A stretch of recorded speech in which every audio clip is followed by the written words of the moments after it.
Ngokuma sibuyele epalamente umba ekuphikiswana ngawo ubukho balowo wayengumongameli ngexesha lengcinezelo uFW Clerk.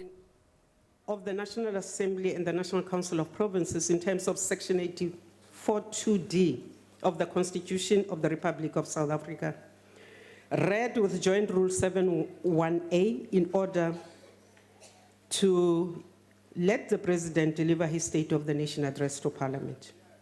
I shall now call upon the President to address the joint sitting.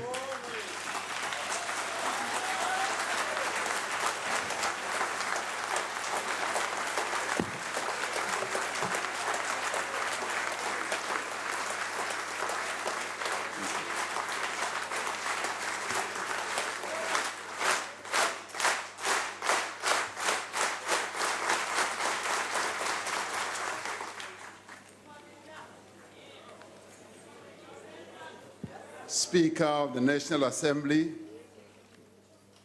Ms. Thandi Modise, Chairperson of the National Council of Provinces. On a point of order, Speaker. On a point of order, Speaker. What's the point of order? Can the President please sit down? I'm following the rules, What's Speaker. the point of order? Can we follow the rules? What's the point of order? Can we follow the rules? According to Rule 14C, read alongside 14S. If you read them now, you will realize that President must sit down before I raise the point of order. Please sit down, President. We're going to help you run this parliament. Sit down, President.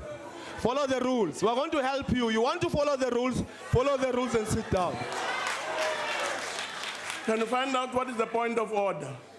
Well, the point of order, Speaker, is that we cannot sit here in this parliament with millions of South Africans watching us when they know that they are in darkness because of one man who has made sure that our state-owned entities are in a state of collapse.